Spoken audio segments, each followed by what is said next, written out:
Vamos então para a mensagem que o Senhor colocou em meu coração, que se encontra, queridos, em Lucas 15. Eu escolhi a Nova Versão Transformadora, a NVT, Lucas 15, de 11 a 24.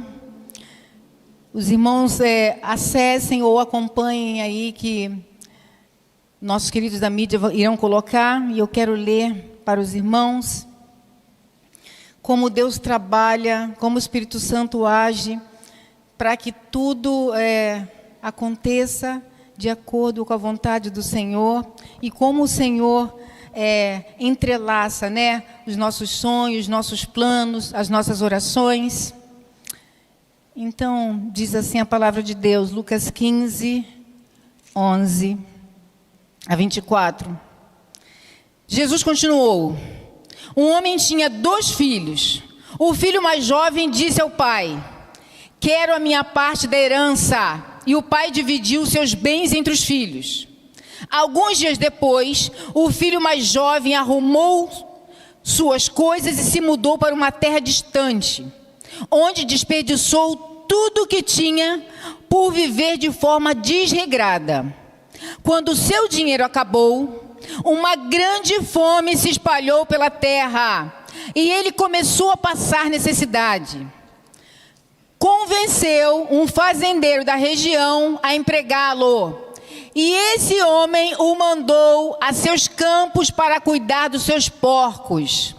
Embora quisesse saciar a fome com as vagens dadas aos porcos, ninguém lhe dava coisa alguma.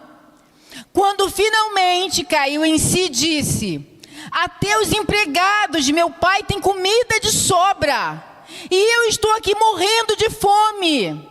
Vou retornar à casa de meu pai e dizer: pai, pequei contra o céu e contra o Senhor, e não sou mais digno de ser chamado seu filho. Por favor, trate-me como seu empregado. Então voltou para a casa de seu pai. Quando ele ainda estava longe, seu pai o viu. Cheio de compaixão, correu para o filho, o abraçou e o beijou. O filho disse: pai, pequei contra o céu e contra o Senhor. Eu não sou mais digno de ser chamado seu filho. O pai, no entanto, disse aos seus servos: depressa, tragam a melhor roupa da casa e vistam nele. Coloquem-lhe um anel no dedo e sandálias nos pés. Matem o novilho gordo.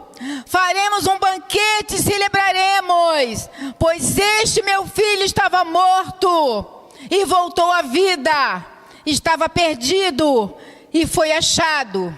E começaram a festejar. Amém, queridos?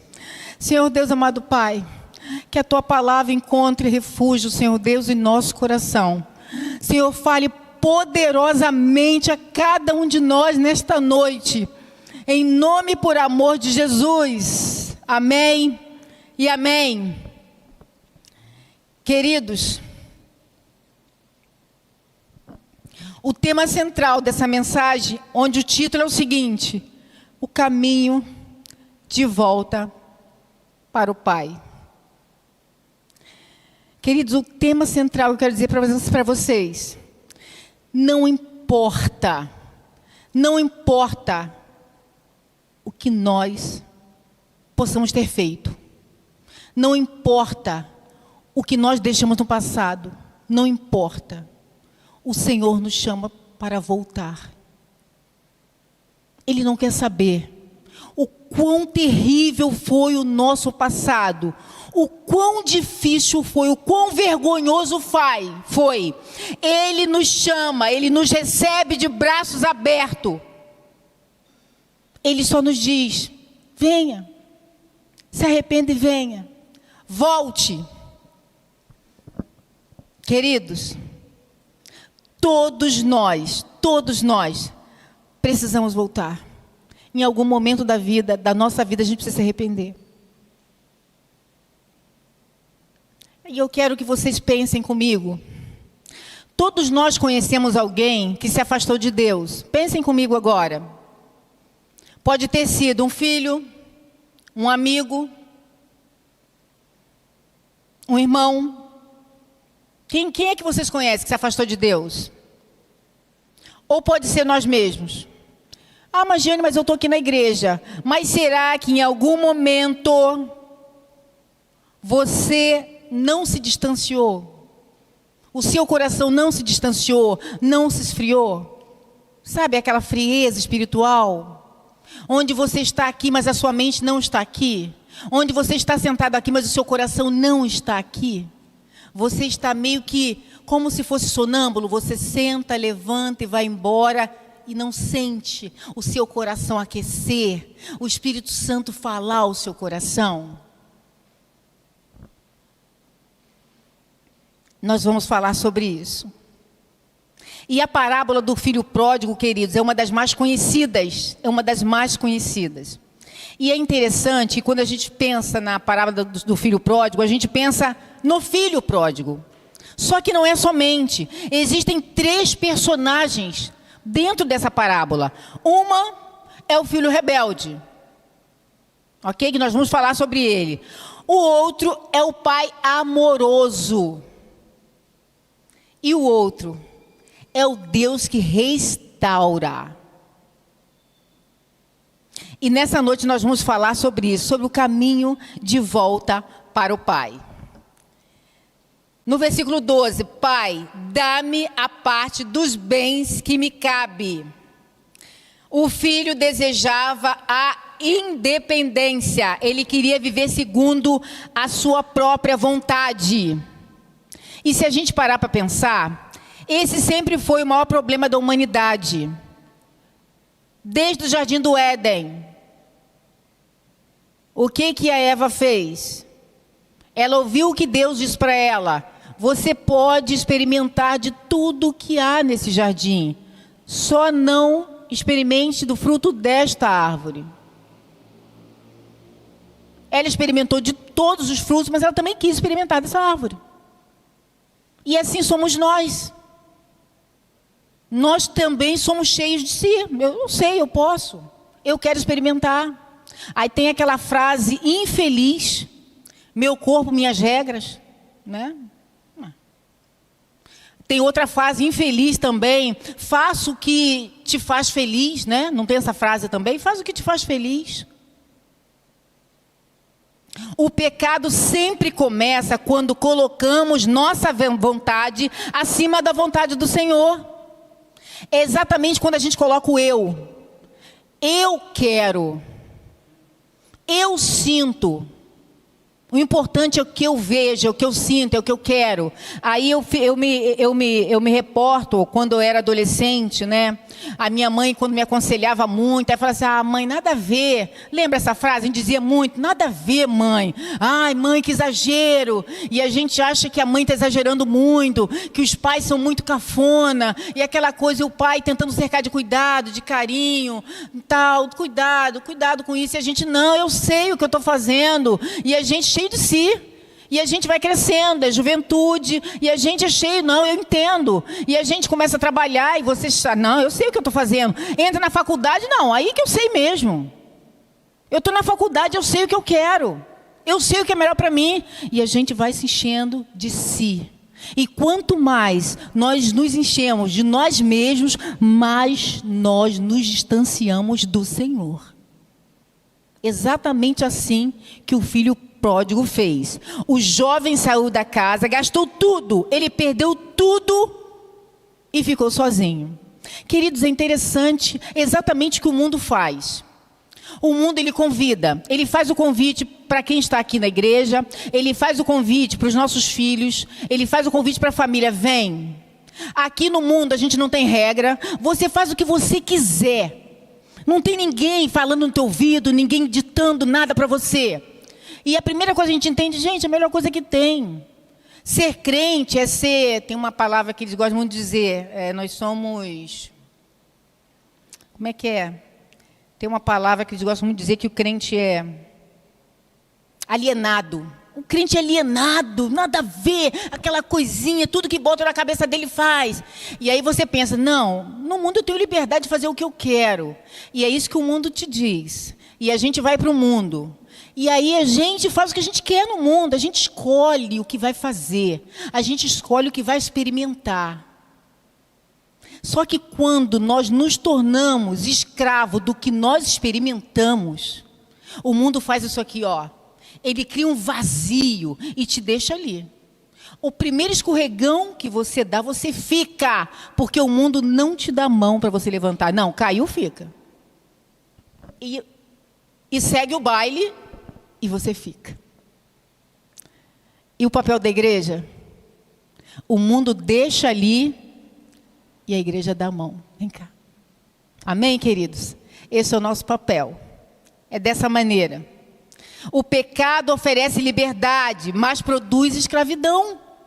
Escravidão. Queridos, essa liberdade que o mundo oferece, liberdade de droga, pode ser bobo, o que tem experimentar? O que tem experimentar? Uma bebida, um cigarro, o que tem?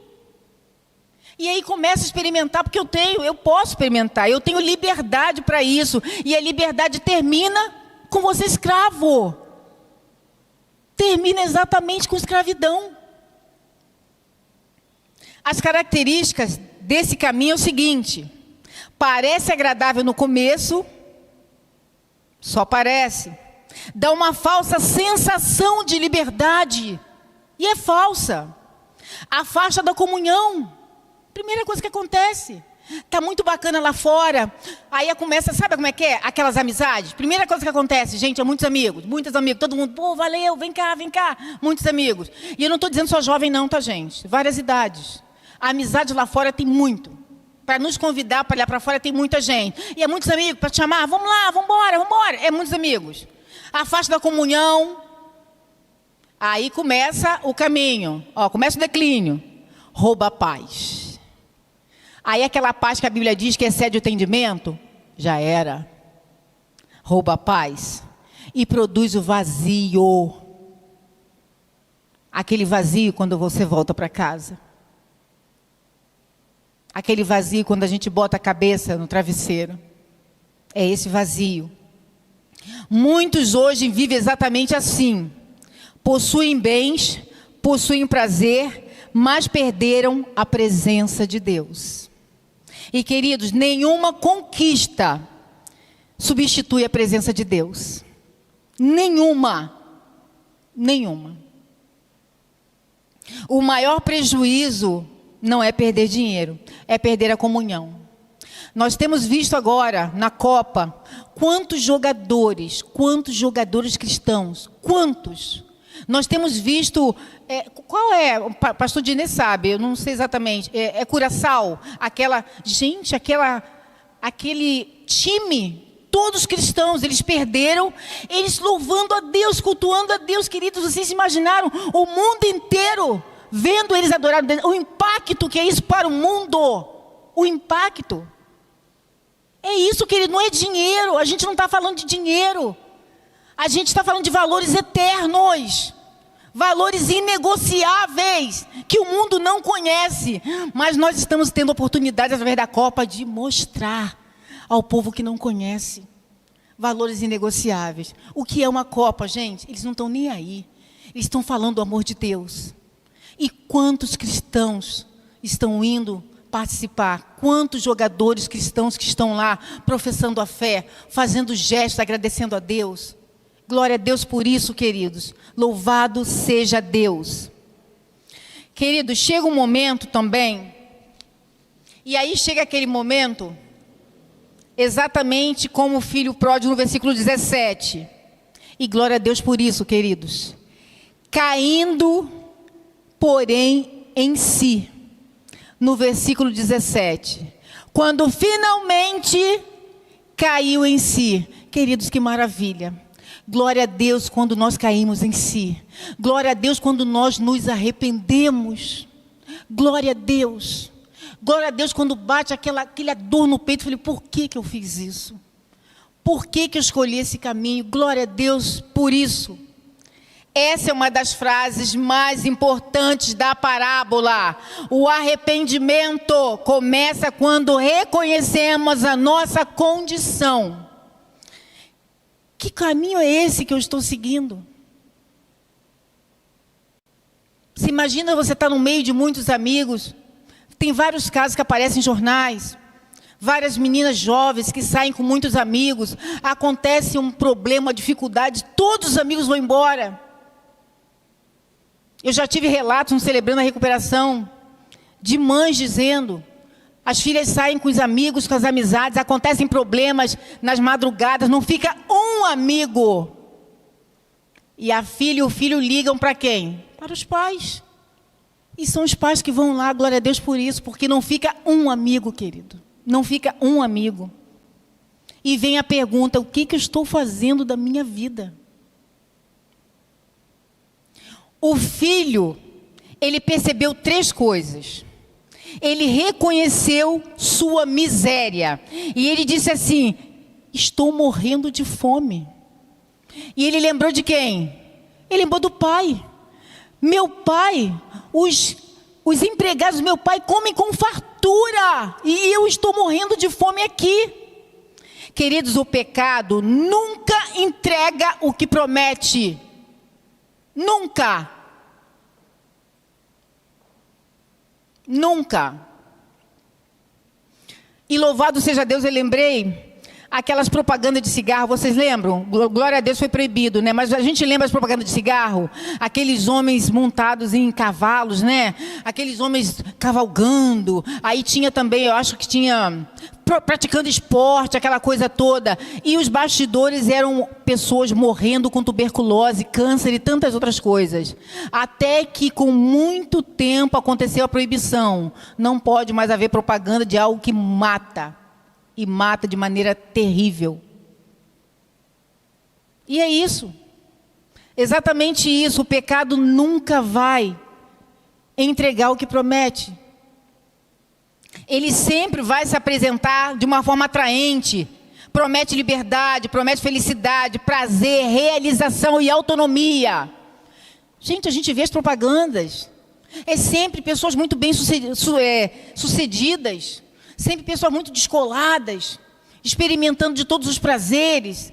E aí acontece essa falsa liberdade. É uma falsa liberdade. E a gente olha assim: nossa, que legal, né? Bacana. E a gente sabe que o final não é aquele. E foi exatamente isso que aconteceu com o filho pródigo. Ele disse para o pai o seguinte: pai, eu quero tudo. Eu quero que você reparta agora o valor da minha herança, da herança. Eu quero que você reparta agora. E eu quero dizer para vocês, queridos, que naquele tempo, para dizer para um pai, naquele tempo, reparta a herança, porque eu quero a minha parte, era dizer assim: pai, para mim o senhor está morto, porque isso só acontecia depois da morte do pai. Pai, para mim o senhor morreu, então eu quero a minha parte agora. Vocês já imaginaram o coração daquele pai? O filho mais novo. Pai, eu quero a minha parte agora. Quem é pai, imagina. A facada aqui dentro. Interessante, né? Como é que um pai sábio, gente, um pai sábio, adianta ficar discutindo, adianta ele dizer: como é que pode? Como é que você pode me dizer uma coisa dessa? A gente pode imaginar a tristeza daquele pai, a decepção daquele pai, a dor no coração daquele pai, mas ele faz exatamente o que o filho quis. Tá bom, meu filho. É isso que você quer? Repartiu. E aquele filho pegou a parte dele e foi embora. Vou curtir a minha vida. Ele foi curtir a vida dele, foi viver a vida dele da maneira que ele quis. E aí ele lembrou, viveu, curtiu, gastou tudo que ele tinha. Gastou tudo que ele tinha da maneira que ele quis. Agora, vamos imaginar, gente, um jovem com muito dinheiro. Tinha amigos? Muitos, né? Muita gente ao redor. Você imagina?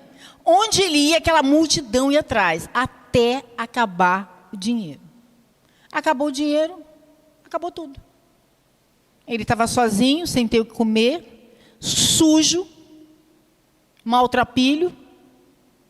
Foi procurar um lugar, encontrou uma fazenda onde conseguiu trabalhar, conseguiu emprego. A fome era tamanha que ele queria comer o que os porcos comiam,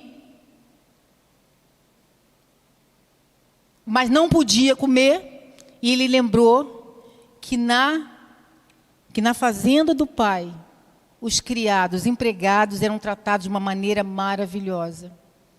E ele reconheceu que ele havia pecado contra o pai e diante de Deus.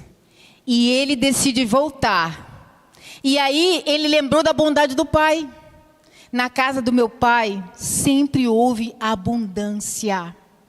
Queridos, quando nos afastamos de Deus, começamos a valorizar aquilo que antes a gente desprezava. O filho pródigo cresceu na casa do pai. Ali havia alimento, proteção, amor, segurança e provisão. Tudo isso fazia parte da rotina dele, era normal para ele. Ele sempre teve de tudo. Só que ele desprezava. Era tudo tão normal para ele que ele desprezava. Porém, ele precisou perder tudo isso para valorizar. A presença do pai já não parecia suficiente. Ele era cercado de carinho, de cuidado, de amor, de atenção. E ele acreditou que a felicidade estava fora de casa. Não, eu quero mais. Isso aqui é pouco, eu quero mais. Ele tomou uma decisão. Levantar-me-ei. Arrependimento, queridos, não é emoção, é decisão. Muitas pessoas sabem que precisam voltar. Mas o difícil, sabe o que é, queridos? É dar o primeiro passo. É muito difícil. O filho levantou e voltou. Só que, queridos, não basta reconhecer o erro. É necessário decidir voltar. Eu recebo às quintas-feiras, queridos, várias pessoas no Celebrando a Recuperação, aqui presencial, como eu recebo pessoas também no Celebrando online. E as pessoas chegam tão doloridas, muitas pessoas envergonhadas por passos errados, escolhas erradas que fizeram na vida. Chegam com semblante, cabisbaixos. E a primeira coisa que eu faço, eu peço para olha para cima e sorria. Porque a primeira coisa e a coisa mais importante que eles poderiam ter feito, fizeram. Reconhecer que precisam de ajuda. Reconhecer que queriam voltar. Eu quero voltar. Eu preciso de Deus. Esse filho falou assim, eu quero voltar. Eu quero voltar para o meu pai. E, queridos, não tem coisa mais importante. É a volta para o pai. É necessário voltar. É necessário fazer o caminho de volta. E aí, queridos, é o mais importante agora. Quando a gente decide fazer o caminho de volta, nós encontramos um Deus que restaura. E aí, queridos, eu quero trazer para vocês um testemunho do que aconteceu domingo passado. Alguns irmãos sabem sobre isso. Domingo passado, assim que acabou o culto pela manhã, eu estava saindo aqui, e aí o irmão Ricardo, eu estava chegando ali perto da guarita ali, ele falou assim, Giane, tem esse rapaz aqui, ele estava encostado na parede ali, esse rapaz está precisando aqui de alguém converse, de uma oração. E aí ele estava encostado, cabisbaixo. E aí eu falei assim, tá, Ricardo, só um minuto que eu vou esperar, eu vou chamar um homem também para estar comigo. E aí já estava chegando o irmão Paulo, o irmão Fernando, para se juntar a mim ali. E a gente cercou aquele rapaz. E aí o irmão Paulo começou a orar e nós ali nos achegamos a ele. Só que antes do irmão Paulo e o irmão Fernando chegar, que eu estava chegando, esse rapaz ele encostou na parede e ele estava com semblante abaixado, ele estava bem abatido. E eu notei que ele começou a chorar e ele começou a baixar. Ele abaixando assim, ele foi se ajoelhando, ficou abaixadinho, chorando, chorando, chorando. Aí foi quando eu cheguei, e aí chegou o irmão Fernando e o irmão Paulo, e nós começamos a orar. E quando o irmão Paulo estava orando, ele estava concordando em oração, e ele falando também a respeito da concordância da oração do irmão Paulo. E ali eu pesquei, ele conhece a palavra. Esse rapaz conhece a palavra. Mas a gente entendeu ali que ele era dependente químico ali. E aí, quando terminamos de orar com ele, começamos a indagar o que ele estava fazendo ali. E aí ele encontrou o portão aberto, ele entrou. E ficou ali do lado escondidinho.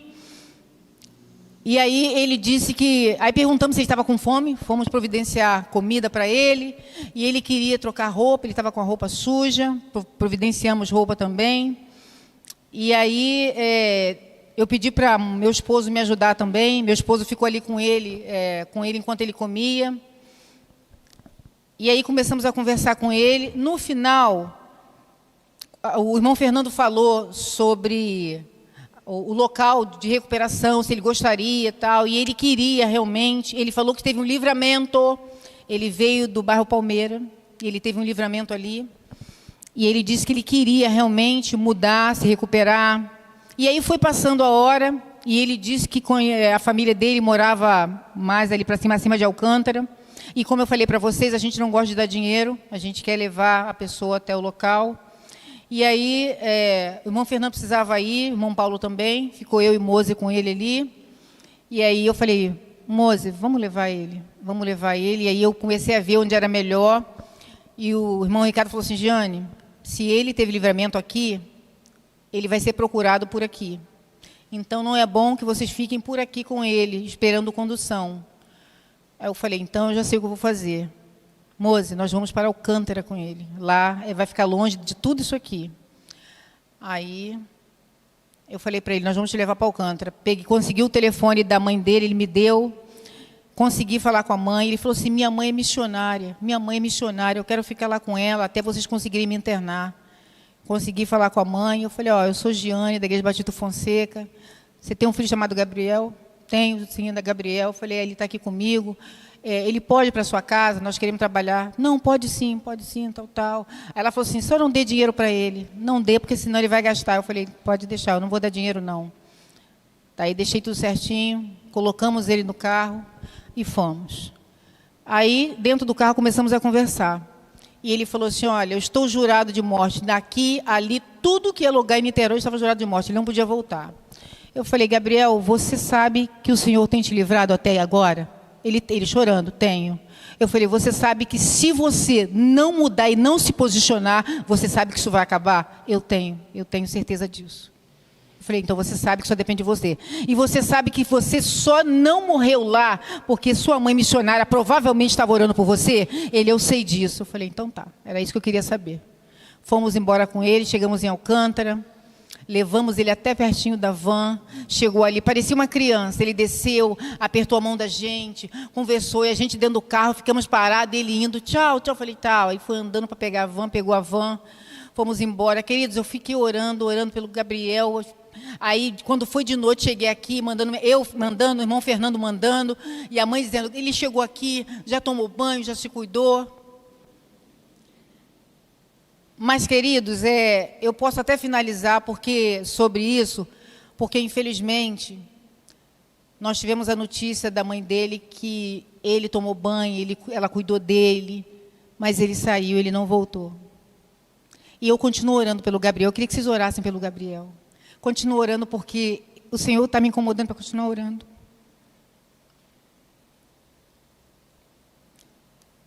E são esses filhos pródigos que o Senhor coloca na vida da gente para orar. Eu vou continuar orando. A mãe dele falou para o irmão Fernando, eu vou continuar orando, Deus sabe, Deus vai trazer ele de volta. Eu queria que vocês continuassem, orem pelo Gabriel, para que ele volte, porque a gente está pronto para levá-lo para internar, se ele voltar. Então, queridos, dito isso, quero dizer para vocês que nós temos um pai que restaura, que ele está pronto. O pai, quando viu, quero dizer para vocês o seguinte, o pai desse filho pródigo, Ele já era um ancião. Ele já era um ancião. A Bíblia diz que ele viu o filho de longe. Se ele viu o filho de longe, ele não estava dentro de casa, ele estava na varanda da casa. Vocês entendem que o pai estava o tempo todo esperando para que o filho voltasse? Dessa forma o Senhor Deus é com a gente. Quando nós nos afastamos. É dessa forma que o Senhor é com Gabriel. O Senhor está aguardando o Gabriel voltar. O Senhor está aguardando a nós voltarmos. Se há alguém aqui que estava afastado do Senhor, Ele está aguardando você voltar. E aquele pai estava na varanda todos os dias, olhando. E de longe ele viu o filho. E o filho correu. Só que aquele ancião correu. Não esperou o filho vir, não. Ele correu ao filho.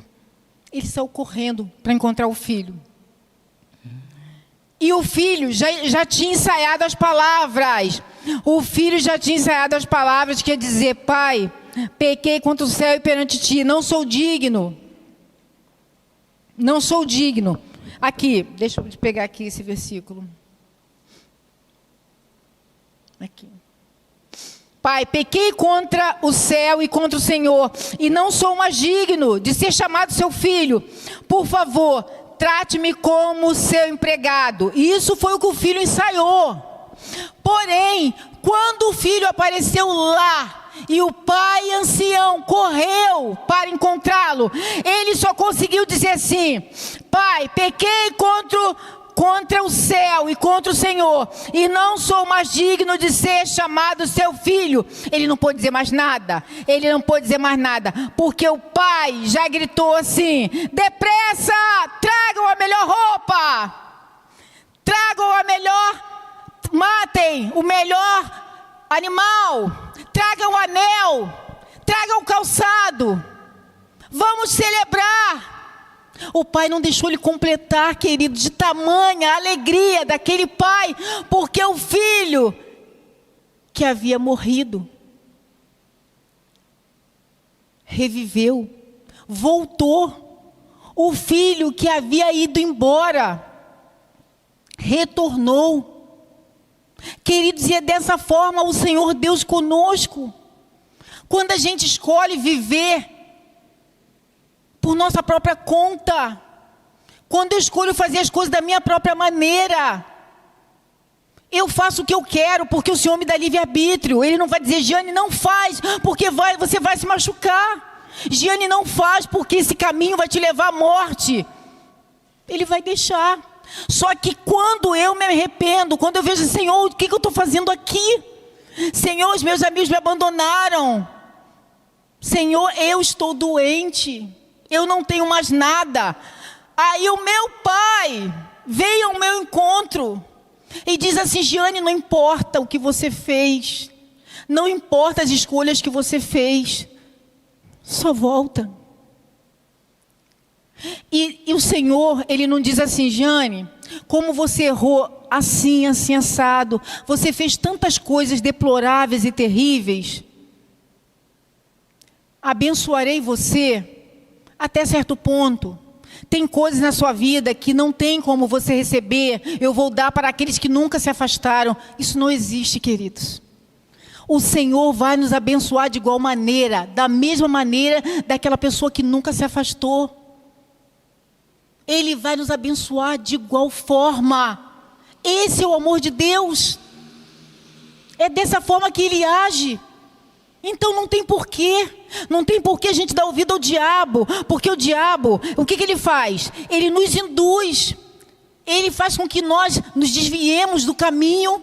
E quando a gente está no lamaçal de pecado, de vício, de dependência, de escravidão, ele diz assim: não tem mais jeito para você. Você é uma vergonha. Nem tente voltar para a igreja, porque você vai ser envergonhado. As pessoas vão apontar dedo para você.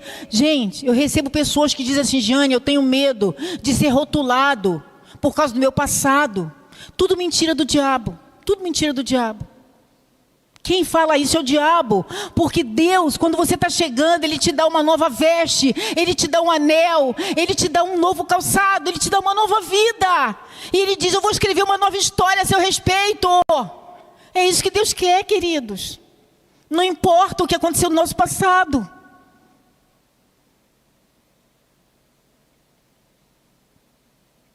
Queridos, eu não sei se todos que estão aqui hoje tiveram encontro com o Senhor Jesus. Eu não sei se eu tenho aqui hoje pessoas que se afastaram por algum momento do caminho do Senhor. Eu não sei se há pessoas aqui que estão no Evangelho há muito tempo, mas às vezes o coração da gente acaba se esfriando por uma dor, por uma dificuldade, por uma decepção, e às vezes até na igreja, porque às vezes a igreja nos machuca também. Mas eu quero dizer para você que o Senhor está dizendo assim, volta, eu sou seu pai. Não importa quem tenha te machucado, não importa se o mundo te machucou, não importa quem te machucou, eu sou seu pai. Eu tenho uma nova veste para você, eu tenho um anel para você, eu tenho sonhos e planos a seu respeito. E Ele quer dizer isso para você hoje. Ele quer colocar isso diante de você hoje. O Senhor tem planos a seu respeito. E a palavra de Deus diz que os planos dele são de paz e não de guerra. O Senhor quer escrever uma nova história a nosso respeito. Mas para isso a gente precisa dar o primeiro passo. Nós precisamos dizer assim, Senhor, eu quero. Eu não quero mais caminhar com as minhas próprias forças. Eu não quero mais decidir a minha vida. Eu não quero dizer, eu sei, eu não quero mais. Eu quero que o Senhor decida a minha vida a partir de hoje. Eu quero ser totalmente dependente do Senhor.